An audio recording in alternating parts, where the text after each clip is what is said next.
All right, good morning, everyone, and welcome to this week's Candidate Coffee. We're excited to bring the Ward 4 candidates to you. We have Craig Hubbard and Brian Hoffman with us this morning.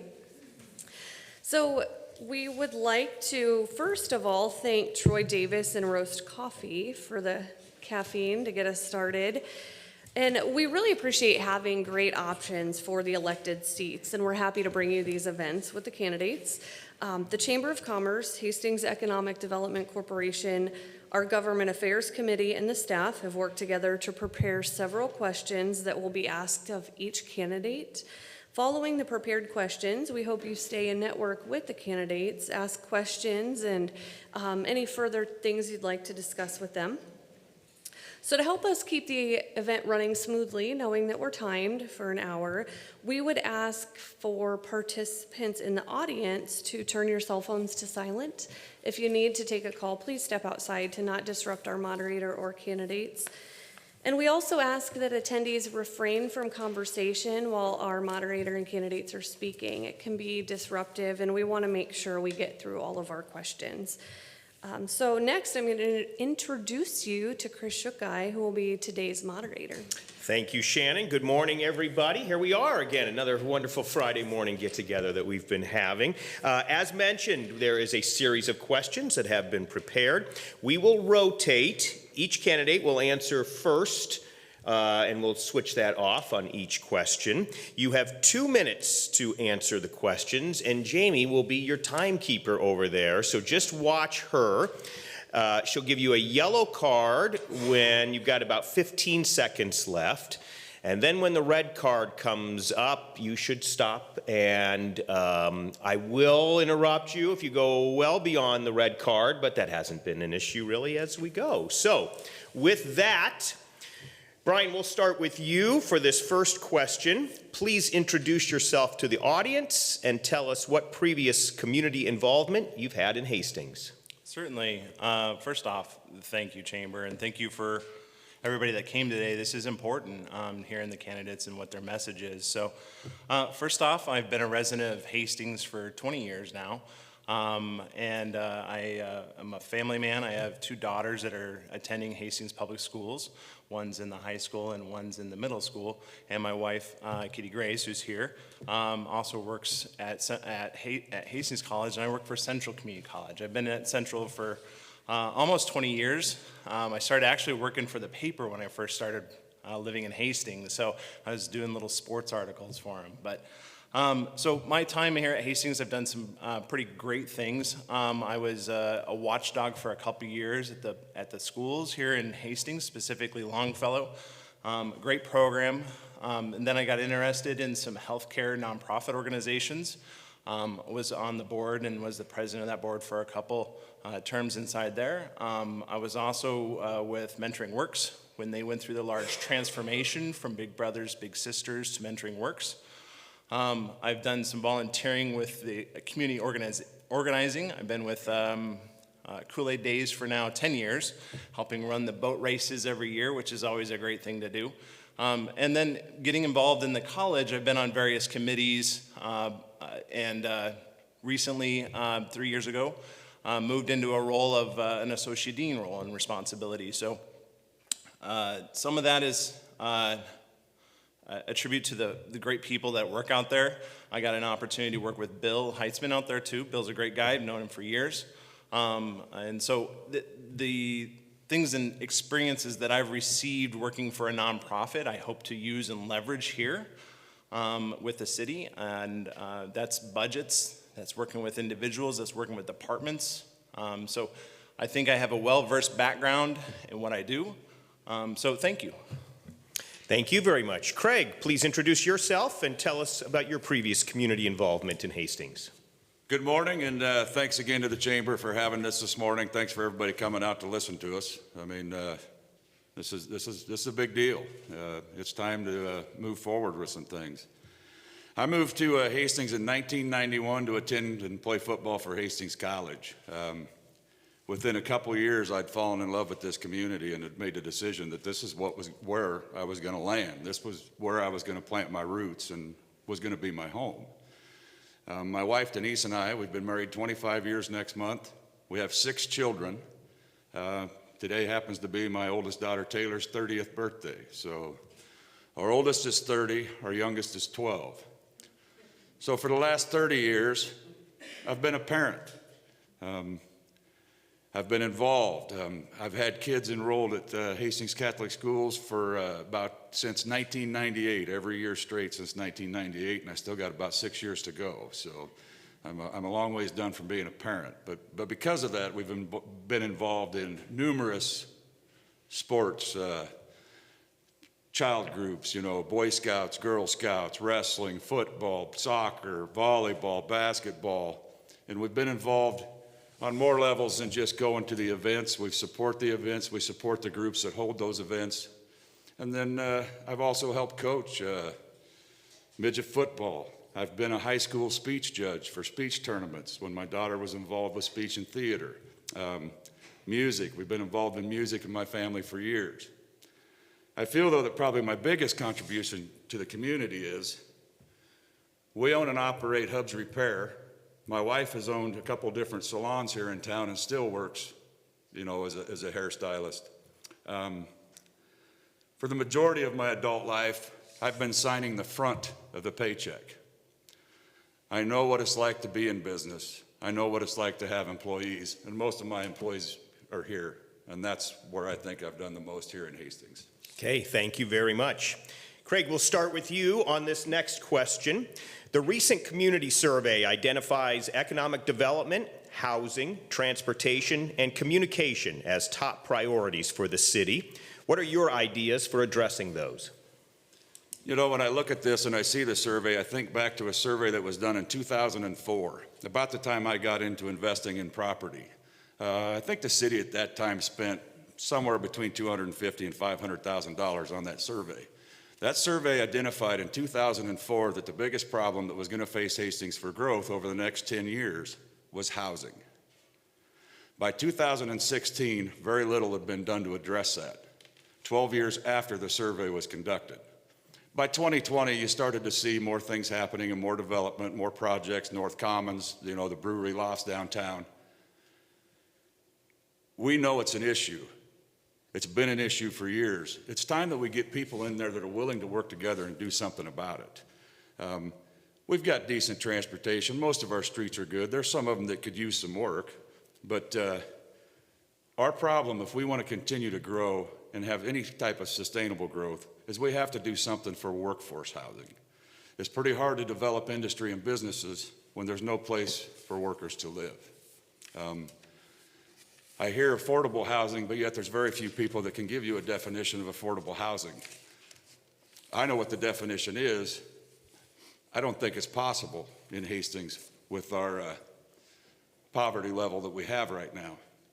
So we need to focus on workforce housing so those people can have a place to live. And we got to communicate that to the people we're working with. Regardless of who gets elected, if we can't work together to do something about this, we're going to be in trouble over the long term.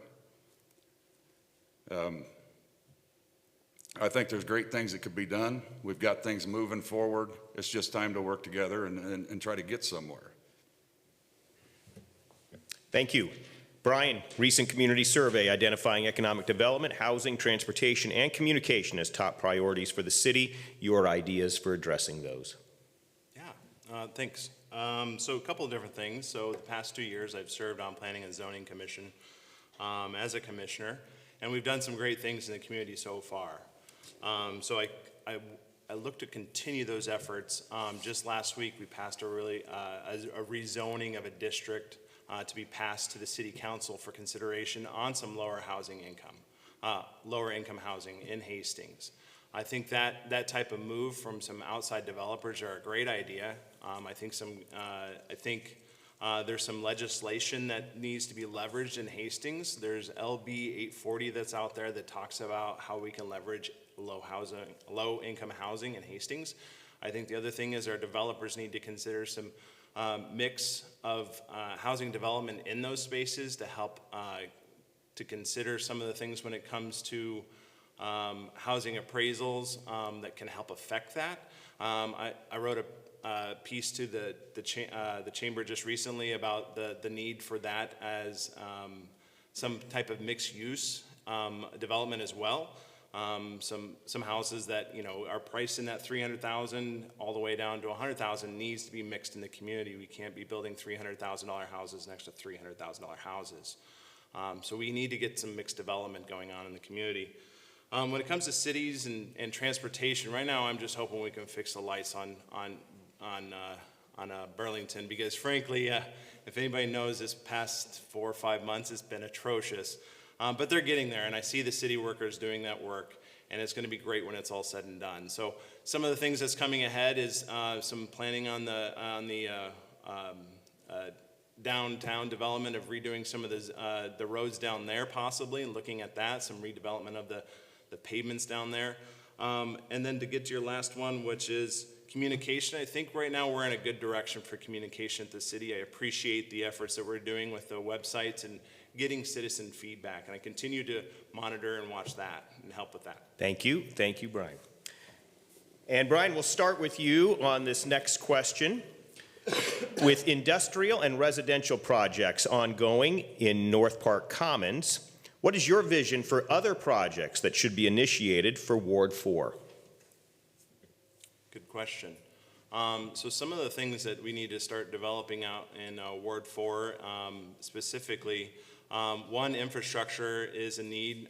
Being on planning and zoning, I understand there's some, when we talk to the city engineers, there is some needs for some redevelopment on some of our infrastructure underneath. So some of our sewer and water needs to be updated in the town. So those are some things that, you know, it's not going to see the growth of putting out houses, but there is some quality of infrastructure that needs to be addressed in the city in Ward 4. Some of the things that also in Ward 4 that needs to happen is I do think that North Commons is on a good growth pattern. I think we need to spread that west and further north for housing and commercial in Ward 4, our ward. So I think that's the main things that I'm going to be focusing on. If we can start another one, kind of that common area. There is some development that's going to be happening, hopefully, just south of that, with some lower and mixed use housing in that area, and also some expansions of businesses in that area. So I look forward to working with Ward 4. We got some great things going on there. We got some great kids playgrounds. We got great schools. Continue to develop those areas is important. I think also there's small chunks of the Ward 4 down in the downtown area, making sure that development goes well. So there's some good things that are happening in Ward 4. But as a council member, I hope to do it for all the town. I mean, there's some needs that are out there, not just in Ward 4, but all the wards across Hastings. So. Thank you. Craig, with industrial and residential projects ongoing in North Park Commons, your vision for other projects that should be initiated in Ward 4. You know, the North Park Commons project, that's been a big deal for Hastings with some added businesses, service businesses, restaurants, gas stations, the motels. The housing out there is another big deal. I wish that probably would have stayed back to geared towards the lower income housing as it was originally designed for. When that was first set up, it was supposed to be housing in that $225,000 range, which to me, I don't know is necessarily lower income housing, but now you have stuff out there, you know, that's pushing $500,000. I think with the discussions about the farm ground there on 26th and Elm and, you know, getting that blighted to where it can, you know, hopefully have some future development, I hope that they push for that to be more of that, what I would call workforce housing, stuff for our workforce to live in. I think that could be a huge deal for Ward 4. You know, there's a lot of projects going on.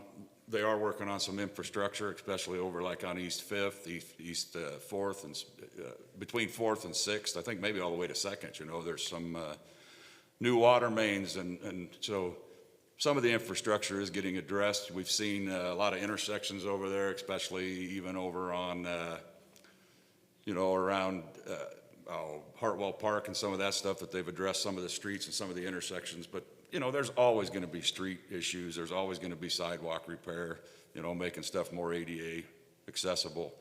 There's big things that are going to be happening at Hastings College for those that aren't aware of it, you know, and those of you that don't know me, I'm a Hastings College supporter, so it's kind of exciting, you know, and I hope that with the the new dormitories and hopefully the expansion of the track. It'll be nice if the community would get more behind some of that and see more of the community at sporting events and supporting Hastings College, because it's a great institution and a big asset to Hastings. One of the other things that, you know, could be facing Ward 4 would be a lawsuit that's going to be heard on the 3rd of May with the Nebraska Supreme Court. That could affect the whole city, and we don't know where it's going to go. Okay, thank you. Craig, we will start with you on this next question. Collaboration is important to seeing growth and success. What is your strategy to encourage collaboration and partnerships as we look to grow Hastings? You know, collaboration here has kind of become the million-dollar word. I sure hear that word a lot. But when I look at collaboration, that's just working together, you know, using some common sense, working with each other. When it comes to development, I could see where with, you know, a group of people that were working together on the council, you could probably restructure some of our staff to appoint a couple people within the city staff to work with our existing entities, the HEDC, the CRA, the Chamber of Commerce, to help reach out to businesses that are either looking to relocate, looking to expand, and actively go out and pursue those. I mean, we have so much to offer here in Hastings that we need a salesperson to go out and sell it. I mean, we've got infrastructure that most of your other comparable cities don't have. We have 2 intersecting railroads. So if you're going to be needing to ship by rail, it'd be pretty easy to ship whichever direction you want to go. We're centrally located. I mean, distribution is, you know, pretty nice depending on what you're doing if you were a distribution company. We have 2 great colleges that are producing all the talent that have no jobs to support them. We've got Hastings College producing professional talent. You've got a tech school out there that produces some of the most sought-after tradespeople in the state. If we bring in the stuff, the industry and the business and the jobs for those kids, we can keep that talent here in Hastings. But we've got to provide them a place to live. We've got to work together. We've got to reach out to developers. We've got to reach out to businesses. We've got to reach out to industry, and we've got to sell this town. And you can't do it with an individual. The Chamber of Commerce can't do it on their own. HEDC can't do it on their own. We have got to combine everything, collaborate, and get the job done. Thank you. Brian, your strategy to encourage collaboration and partnerships as we look to grow Hastings. Yeah, so when it comes to collaboration, that's some of the things that I do at the college right now. A lot of the efforts, we have a lot of businesses in Hastings coming to us on our advisory committees asking us how can we produce more employees, how can we produce more workers in the community, and getting behind businesses like Hastings College and CCC or the education institutions we have there is really important. Those come from the 25 counties that are in the area, and we're making those talents available to the community. And so, but there's a bigger need. I was just in a meeting the other day where we're producing welders, and we're producing it at 30 welders are graduating between each of our 3 institutions, but the demand is 90 some odd welders in the community based on our job postings that are out there. So we're not producing enough workers out there in the environment right now. So what does that mean? We have to bring businesses and bring families into Hastings. So we have to sell ourselves as a city and the surrounding communities as well, not just Hastings. So there's some workforce development issues that we're running into big time in Hastings. The other piece is that housing issue that we're running into. We need to make sure that our housing is going so we can bring in businesses, bring in families, so we can do some great stuff in the community. I've worked with many individuals that work with the Chamber, HEMA, HEDC, on these discussions and where that direction needs to go. I think we're in a good direction as a city. I think that type of collaboration with those institutions, I think, and also with our colleges is a strong point that not all the other communities get to have. So we should be cherishing that and moving forward with that and making those bonds even tighter and stronger. Thank you. Thank you. Brian, we'll start with you for this next question. What is the biggest challenge you see facing Ward 4? challenges in Ward 4, to me, it's infrastructure. I think there's some serious infrastructure that the city needs to be looking at. And being able to, being one of the largest growing wards, is making sure we're doing that growth correctly. That means working with the city planning and zoning commissions. That means working with the city council. That means working with our local partners to make sure that that area is growing successfully and correctly. In the past, I've heard things of some of the shortcuts that have been done in the city when it comes to some of the growth, and I want to make sure that we're not missing out on those opportunities. I want to make sure that there's parks that are growing up in that direction. I want to make sure that there's playgrounds for kids to play on. That's up in those North Commons areas. So those are some things that are up there that needs to be addressed, and the city currently doesn't have a plan in place for that. I think we need to have, if we want housing to grow out that direction, there needs to be some decent playgrounds. We have the softball complex, but that's a softball complex. Not all kids play softball or baseball.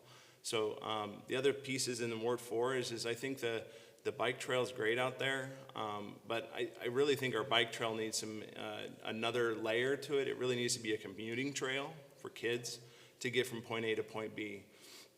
Great point. I lived on 12th in Colorado. There was no way for me to get to the bike path without walking in the street to get to Hartwell Park. There's some infrastructure things for our kids that we need to be paying attention to. And that's one of them that I hope to address when I'm working with the city, is to make sure that those things are accessible to kids, and making sure that that's a priority, because it's the kids, the 12, the 18-year-olds, the 7-year-olds that are not being heard in this community. And as a parent, I'm hoping to make sure that that's taken care of in Ward 4. Thank you. Craig, the biggest challenge you see facing Ward 4? Ward 4 is kind of an interesting ward. We don't encompass a whole lot of the downtown area. So when you talk businesses and stuff, most of the businesses within Ward 4 are going to be to the north side of town. The North Commons project is a great asset to the community. It's a great asset to Ward 4, but it's a great asset to Hastings. But as we focus on the North Commons project, as we focus on possibly developing, the farm ground there at 26th and Elm, we can't forget about the east side. There's a lot of infrastructure issues that can be addressed. Some of the streets, obviously, like I said, they're already have been working on water mains, and I'm not 100% sure about sewer, but I know they've been working on water mains. And so we can't forget about the rest of Ward 4 as we focus on North Commons area. As a resident that lives and travels 12th Street daily, 12th Street between East Side Boulevard all the way to Elm, where it meets Hastings College, is a narrow street. Anybody that lives over there that has to, deal with that street knows that in the fall, and sometimes even in the spring, as farmers are harvesting or cleaning out their bins and hauling, the truck and trailer traffic on 12th Street is to the point where it's almost dangerous. That is my personal thing, that I think there should be something done. We've put in bypass routes and stuff for the semi-trucks for a reason. I've almost had to drive into a yard to prevent getting hit by a semi-grain truck hauling grain from there to the ethanol plant. So that's one little issue I see for Ward 4. I don't know as there's a lot of challenges, especially if we start focusing on more development of housing, as we focus on more development out at North Commons, as long as we don't forget the rest of that community. That, I think, will be the biggest challenge, is you can't focus on the north side and forget about the people on the east side. Thank you very much. Our final question, and Craig, we'll start with you on this one. To conclude our time together, what more would you like the audience to know about you as a candidate for Ward 4 City Council? Like I said earlier, I've been in Hastings for 33 years. When I moved here, I thought this place was awesome, and I decided to make it my home. I still think Hastings is pretty awesome, but I think as a whole, we can do a lot better. I think we can work together better than we have for a while. I think there's a lot of things that can be accomplished if we just put our mind to it. This election cycle has been very interesting. The community involvement, the citizen involvement, it tells me that Hastings is ready to move forward and ready for change. with 13 people, well, let's see, now we've got 10 people running for 4 council seats and 5 people running for mayor. So with 15 people running for these seats, that shows that people are interested, people are ready to do something, people are ready to work together. I hope the community sees that. I'm passionate. I'm passionate about the community. Maybe sometimes a little too passionate, and I'll own up to that. But, I want stuff to get done. I've been here. I've seen it. I've seen the decline. And, this is an aging community. 21% of our population is seniors. We have over 22% of the population is dependent minors that are, under the age of 20. So as our senior population continues to grow and they become fixed incomes, there's going to be almost 26% of the housing in this community that's going to be Homestead Act or Homestead exempt eligible. That leaves the rest of us to pay for everything else. We've got to bring people in here to help relieve some of that tax burden, to help cover the costs. Hastings has grown. I've heard them say it. Yes, our size has grown, but our population continues to decline. We've had a negative growth for the last 3 years, projected negative growth for the next 5. Columbus will outpopulate us within the next 2 years. And I'll stop you for time there. Brian, what more would you like the audience to know about you as a candidate for Ward 4 City Council?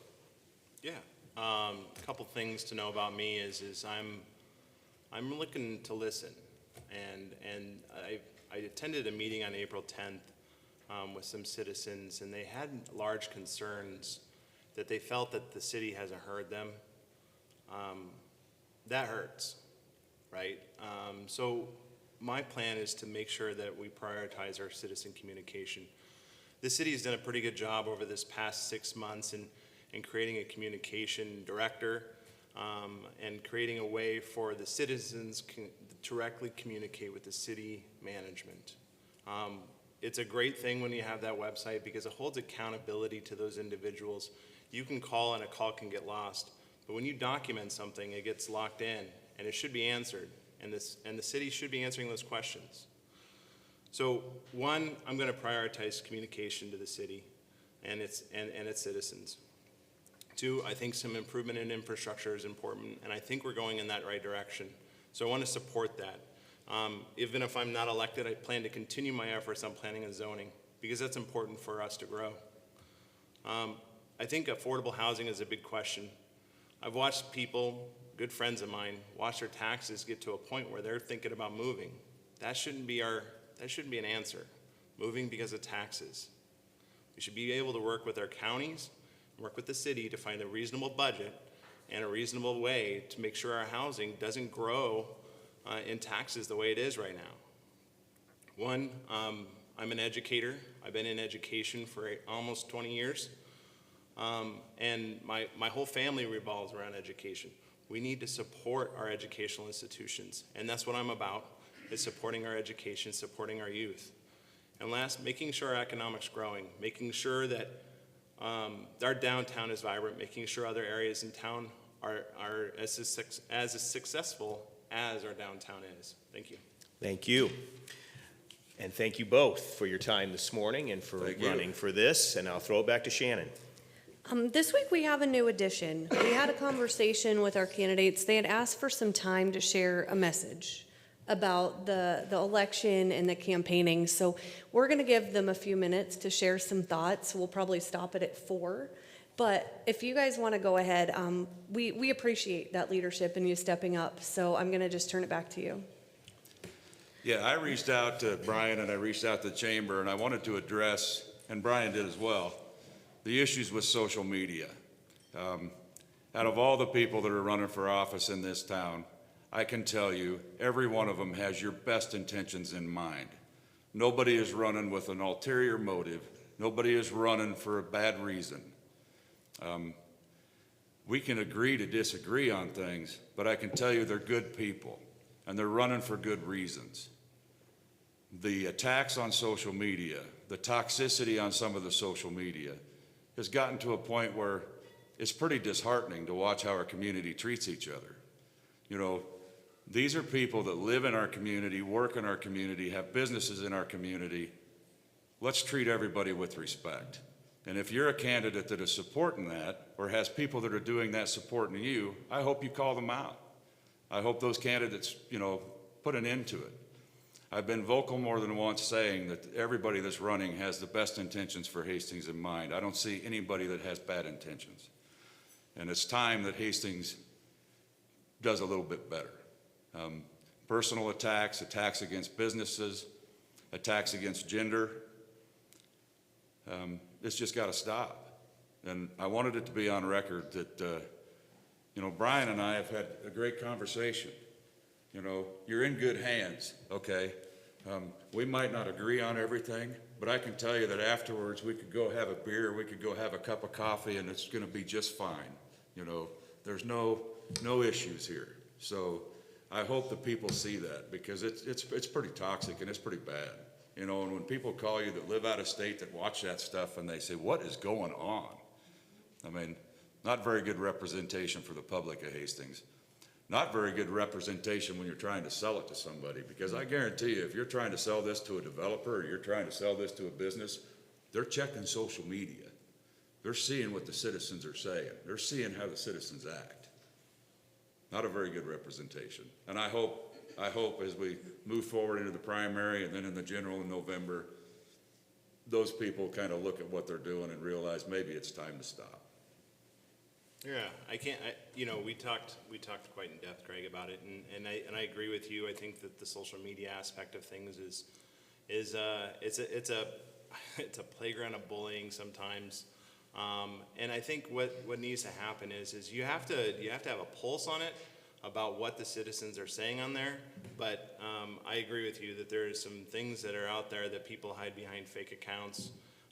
People are not informed about the actual issue, and they spread rumors and lies about candidates that are out there. So you'll see me very little post on those websites. I don't agree with them. If you want to ask me questions, I'll post to my own social media website that I have out there, because that information out there is what I'm going to be about. Going to that website generally stirs up negative attitude, negative things about the community. We got a lot of things that are growing here. One of Craig's best friends is my brother-in-law that lives in Iowa, and so we've connected on that. You're in good hands with either one of us when it comes to Ward 4. I'm not going to, I have nothing but good things to say about Craig. And I think that one of the things that we need to make sure is that when we do community events, that we get behind them.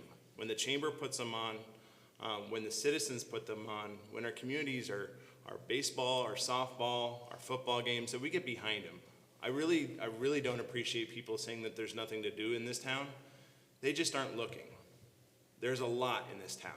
If you look at what's happening in the chamber, there's something almost every single day that's happening in this town. If you look on it, you can go outside and see that there's something going on Friday, something going on Thursday, Saturday, and Sunday. There's no excuse for that type of behavior online of saying there's nothing to do in Hastings. There's plenty to do in Hastings. Can we grow? Yeah. And that's where I hope, and that's where we hope. Yep. And for those that think they're doing justice by getting and trying to support a candidate by tearing another candidate down on social media, why don't you get out and get involved? Offer to help, offer to go help them put out signs, offer to go knock on doors. I mean, if you want to sit there behind your keyboard, why don't you get out and get involved? Thank you. Thank you. Thank you, gentlemen. We really appreciate that. To close, beyond that statement, thanks for all the insight that you shared. We have seen you at other events, and we appreciate your engagement. Next Friday will be our next candidate coffee on April 26th, and we'll have our candidates for the Legislative District 33 seat. The following weeks will be Adams County Supervisors Districts 2 on May 3rd, and then on May 10th, we'll have District 4 and 6. Again, we appreciate the airport hosting in this beautiful venue. Thanks to Troy for coffee. If you happen to see Troy Davis, give him a thank you. And also thank you, Chris, for another wonderful job. Just to note, there are recordings of this event by Hastings Public Access, and they'll be made available soon. I'll also note that the Chamber has an election page going live where we're trying to combine all the wonderful media pieces that have been put out on all the candidates for all the seats, so you can kind of find all those links and connections in one spot. Again, and I encourage you to engage with the candidates. As we heard today, they want to have conversations. And don't forget to vote. Early voting is underway, and primary election is on May 14th. So again, have a great Friday, and thanks for joining us.